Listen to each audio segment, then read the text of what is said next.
Our scripture reading today is from the book of Exodus, chapter 20, verse 12.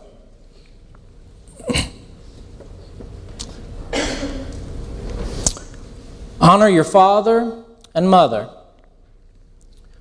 Then you will live a long and full life in the land the Lord your God is giving you. This is the word of the Lord.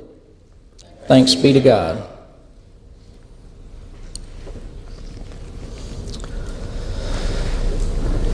If you listen closely to your body will speak to you. Have you ever thought about all the noises your body makes? What it might be trying to say to you? Sometimes your joints pop and groan, saying to you, you're not as young as you used to be. Sometimes you get the hiccups, as if your body is saying you ate too much, drank too much. Sometimes your belly growls in a quiet crowd, making that ancient primordial growl, as if to say, feed me now. And sometimes you snore like a freight train at night, as if your body was saying, don't mess with me, I'm into the good stuff now. I think our bodies all have ways of speaking to us. This morning I would like to call your attention to one part of the body that speaks to us though it makes no noise. A part which speaks to us in whispers, so quietly it most often goes unheard. But it speaks truth to us if we will only listen. I'm talking about the belly button, the navel. Have you ever thought about what your belly button says to you? It actually says something quite countercultural, something quite subversive, something radical even, if you stop and think about it. I mean, in our day, people like to talk about being a self-made person, a self-made man, a self-made woman. We like to speak of being individuals and private citizens, people disconnected from each other, independent even. What I do only impacts me, and what you do only impacts you, right? We get what we earn. Nothing's given. We just take life by the tail and do with it what we want. And yet, our belly buttons would give us pause to reconsider.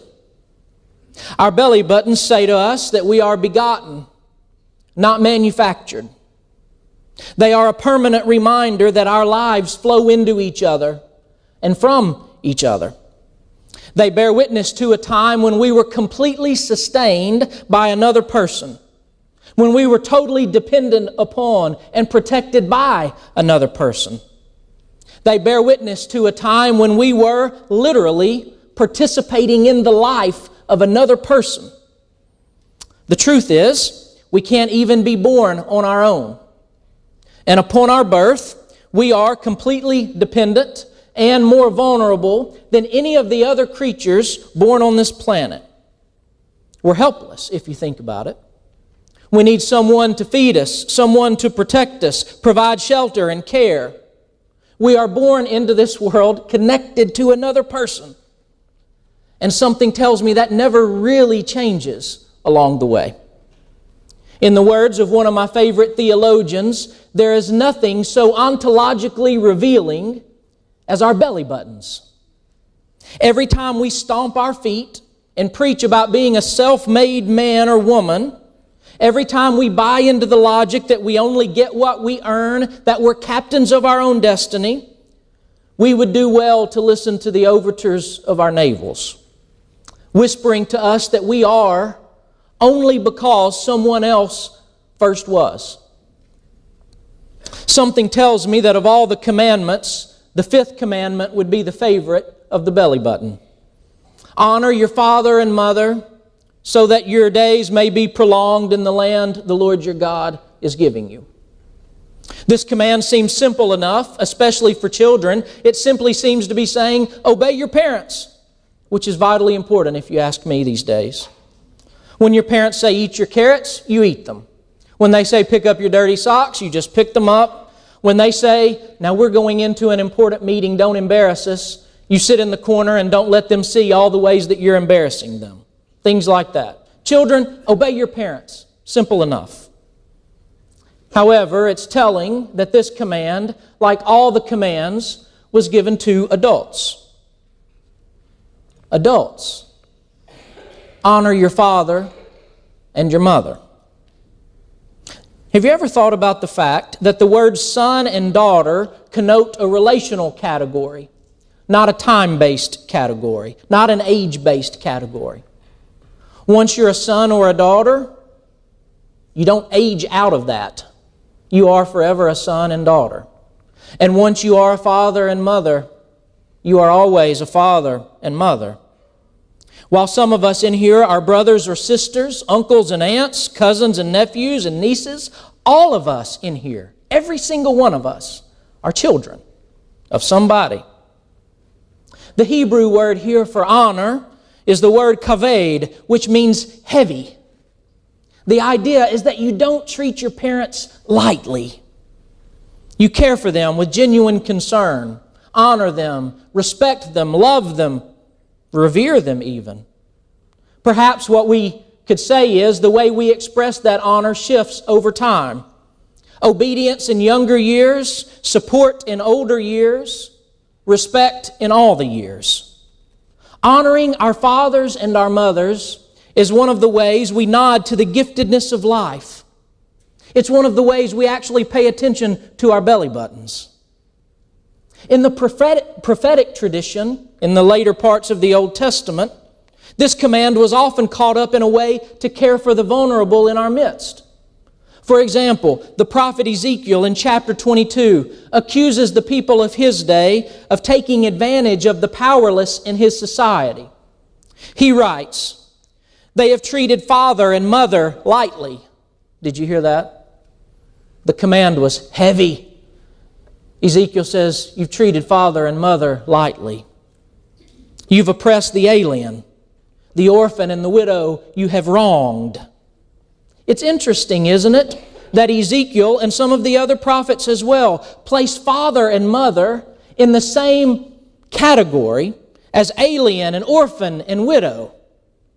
In those days, aging people who lived beyond their capacity for work were indeed very vulnerable in that culture. They were susceptible to abuse and oppression. They were not far from being in the same state as orphans and widows with no one to care for them. There were no social safety nets in those days. Honoring one's father and mother was a way, perhaps the primary way, of caring for vulnerable people in our midst. Oftentimes, we talk of the elderly as if they're objects of scorn and ridicule, drains on our society because they produce nothing and yet need so much. Our nursing homes all too often are at maximum capacity and have minimal visitation. And yet here we are, adults. Honor your father and your mother. And did you notice that unlike many of the ancient moral codes, mother is included here? We skip over that. In many of the ancient codes in the old world, it said something like, honor your father. The idea was that life came from your father, not the Hebrew Bible. Honor your father and your mother. It's radically egalitarian in that day. I sense in our culture a distaste, and maybe we can even say a disdain, to think of life in terms of a historical procession.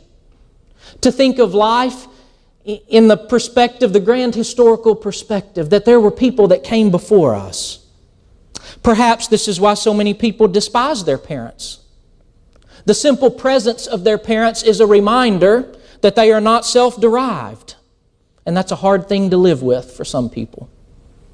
In our culture, we tend to be fascinated with the new and the now. And the temptation to ignore the cries of the belly button isn't just true for individuals, it's true for us at a corporate level as well, a society at large. I'll remind you that in the church, it's baptism, not blood, that creates family. Brothers and sisters and fathers and mothers. Jesus once said, those who do the will of my Father are my mother and sister and brother. The church has a navel too. And all too often, people don't think to recognize it. I think this is particularly true of Protestants. Were you to poll most Baptists in our day and ask them what they think of when they hear church history, many Baptists would go all the way back to the 1980s. Way back.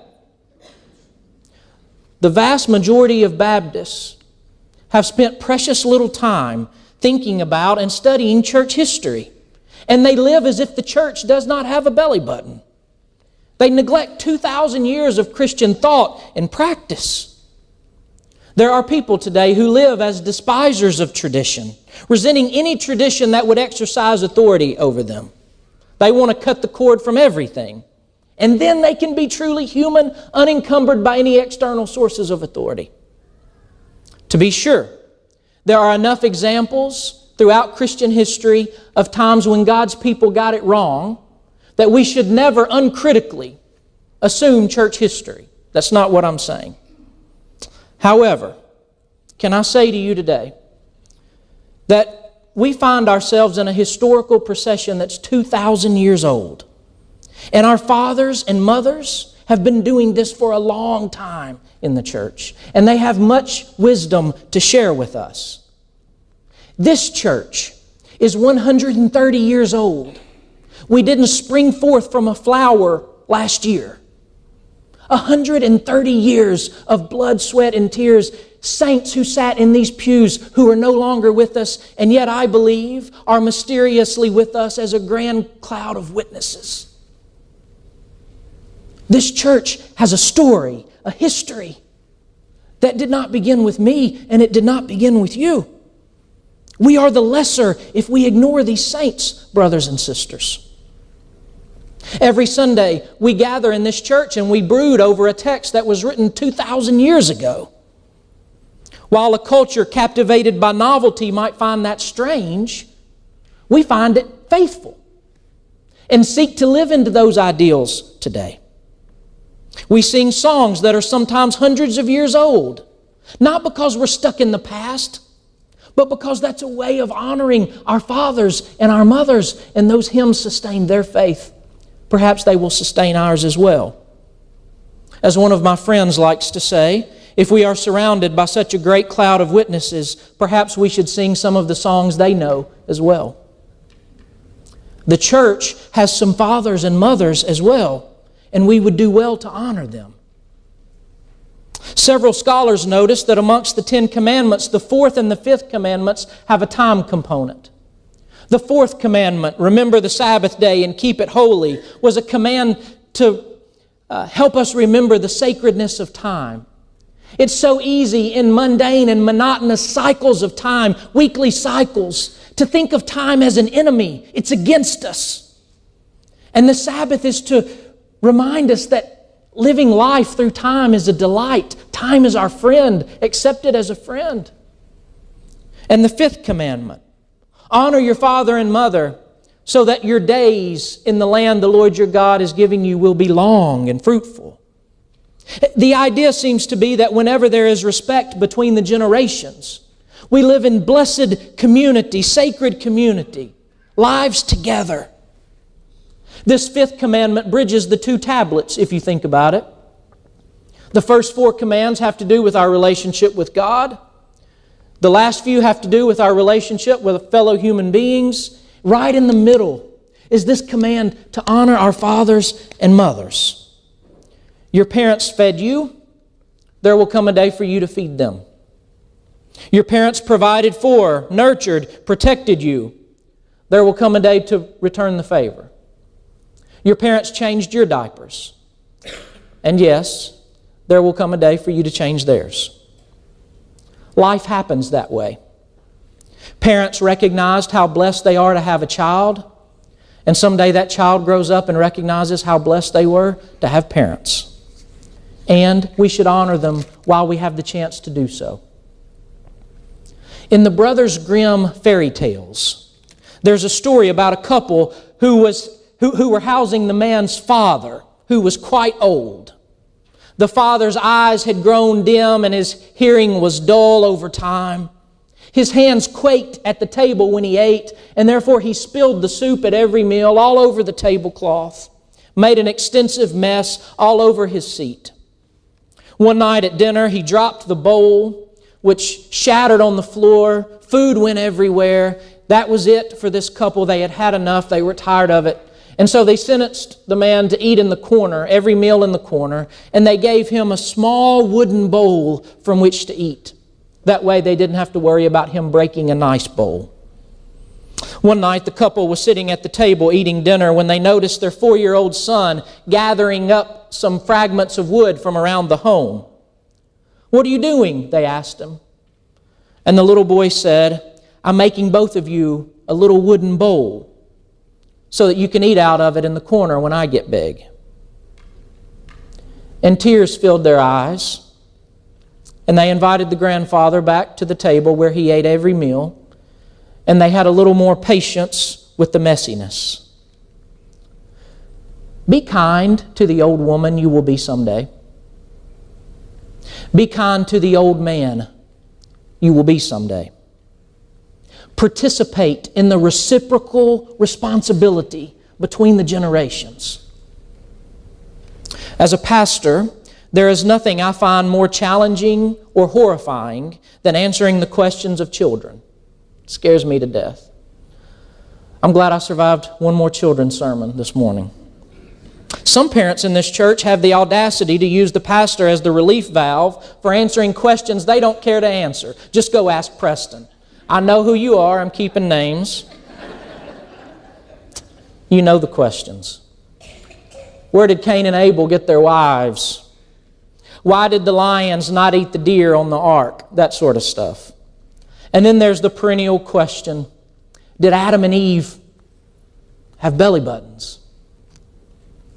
Perhaps that's not just a literal question for children, but a fundamental question for all of us. A question that has to do profoundly with our faith. Some people live as if the answer to that question is no. We just sprang from a flower or arose from primordial soup and that sort of thing. Some people live as if they gave birth to themselves. And when you believe that, you don't have to honor much else either. Some people live as if they are their own creator. But you know the answer to that question, don't you? The question, did Adam and Eve have belly buttons? You know the answer to that question. The answer to that question is yes, of course. And it's not just because they would look silly in swimming suits if they didn't have a belly button. It's because our belly buttons remind us that life is a gift. Our belly buttons remind us constantly and throughout the entirety of our lives that we did not generate our own lives. We did not generate our own lives. Which, if you think about it, and if you pay attention to our talk in politics and the public arena and even in the church, if you pay attention, that idea is profoundly countercultural. So, if it's been a while since you told your parents what they mean to you, give them a call, send them a note, pay them a visit. If it's been a while since you visited your grandparents in the nursing home or your aunt in the nursing home, go spend 30 minutes with them. They'll be the better for it, and so will you. If it's been a while since you spent some time thinking about those who came before you, do so. Don't forget. If it's been a while since you spent some time with an elderly person in this church, pull up a seat next to them the next time we have a fellowship meal. Sit next to them in worship sometime soon. It's one of the beautiful things about a church like ours that spans the generations, is the generations get to sit next to each other in the same pew. It's almost like the kingdom of God or something. If it's been a while since you sang an old hymn, do so. Because everyone has a belly button. Everyone.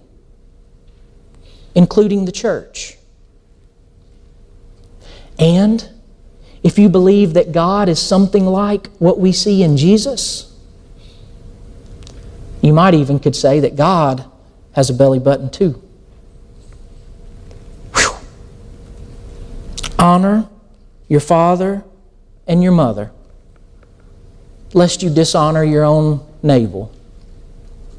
One cannot respect the giftedness of life while disrespecting those who gave it to us.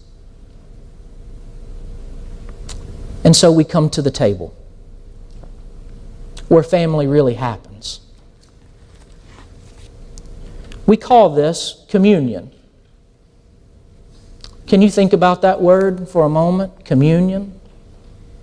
Christians traditionally have said that communion is a participation in the love of God, the love which transcends time and space. Which means when we participate in communion, we participate in something that transcends time and space. I wonder who the Loises and Eunices are in your life. Maybe it's your parents, who were the very first people who created the lens through which you saw God. Maybe it was your grandparents who sang old hymns while you were so very young you didn't even know what they were doing to you.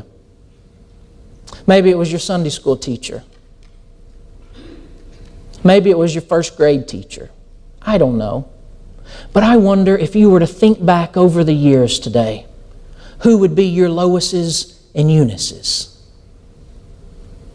Here's what I would welcome you to do today. Bring them to the table with you.